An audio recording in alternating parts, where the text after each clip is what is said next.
Ang success talaga ay working hard, hindi swerte.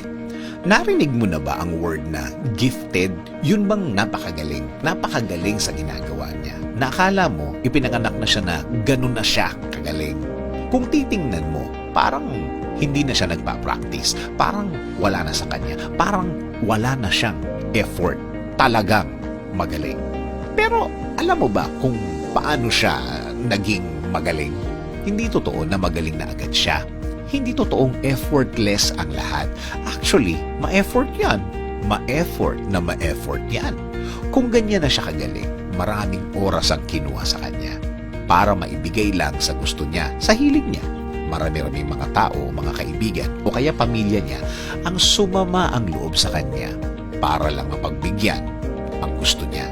May mga oras na nag-good time ang iba, pero siya, iba ang ginagawa. Iba ang inaatupag, mas nakatutok, mas nakafocus, at ina-assure niya na hindi lang siya ang may gusto niyan. Sinasabayan niya ito ng dasal. Napakasarap na partner ang Diyos. Sinabi ko na to dati, pero sasabihin ko ulit ngayon. Aalisin ng Diyos ang mga bagay na hindi mo kailangan. Aalisin ng Diyos ang mga taong makakagulo lang sa'yo at ma-out of focus ka. Maaring at first, hindi mo maiintindihan. Maaring at first, nagtataka ka. Pero alam ng Diyos ang future. Kaya alam niya na kung ang isang bagay o tao na makakagulo sa'yo. So kung bahagi ito ng dasal mo, aayusin niya ang dapat ayusin. Para nga naman makafocus ka sa dapat gawin at dapat asikasuhin.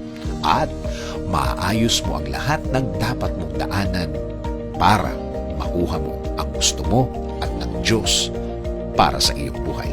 Kaya kung ang sitwasyon mo ngayon ay magulo at marami ang nawala sa iyo, magtiwala ka lang. At ang Diyos ay nasa ibabaw para di komplikado ang lahat. May mga bagay at panahon tayo sa buhay na sumama ang loob natin dahil may nawala o kaya may nabago. Pero nung tumakbo ang panahon, sa dulo, na-realize mo, hindi mo pala kailangan ang mga bagay na ito.